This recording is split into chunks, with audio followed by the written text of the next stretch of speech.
You're watching News 12 Now. This morning, your news now. Welcome back and good morning. We're glad to have you here as we continue through this Wednesday, and our friend Chuck Miller is joining us, waiting on your questions right now. Got a car care issue? Chuck Miller's got the answers. Chuck, good morning. Darlene's ready to talk to you. You ready to talk to Darlene? Absolutely. Darlene, good morning. Welcome to the broadcast. What's your question for Chuck? Well, thank you. Yes, I have a 2007 Dodge Caravan, and I'm believing it's the Adler belt has possibly came off.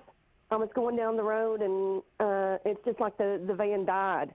And then it picked back up, but then it had a dragging noise. But I was just very close to the house, so I pulled in the driveway. And just as soon as I got out, all the fluid started pouring out from under the van. And it looks like there's a belt loose. Yeah. Did you hit a big puddle? Did you hit a big puddle right before this happened?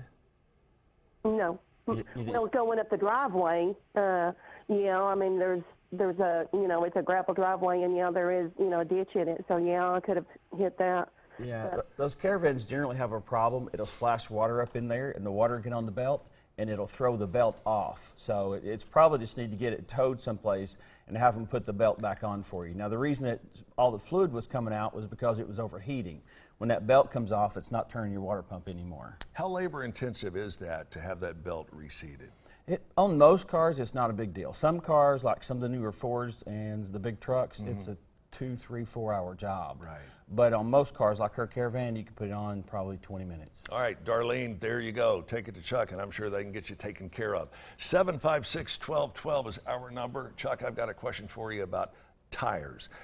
Had an incident last week where the tire indicator light came on my vehicle. I got out and looked, and there was a piece of metal about that long and about that wide that was stuck into one of the tire treads. Yeah. No idea how I got it in there. But the question is, where do you draw the line between patching a tire to where it'll operate safely or just replacing the tires altogether? Well, the only way to really know is to get the tire down and look at the inside and see, because what you see on the outside is not what's happened on the inside. Right. And depends on the angle of the blade and stuff like that too. But if you get it down and it's under 1/4 of an inch, you can patch it and it's generally not a problem. And you cannot patch it, as I understand, if it is on the side of the tire. No. That could be a problem. Yes, because there's no belts in the side to hold it together. So once that split gets in there, it'll start coming apart, and there's no way to hold it together. All right. One other question sort of related about tires. Past couple of weeks, we've obviously had a lot of standing water out on the roadways, and over the next couple of weeks, we're going to have even More and more. What is the proper way to safely apply your brakes? Well, just slow and steady. Give yourself plenty of stopping time.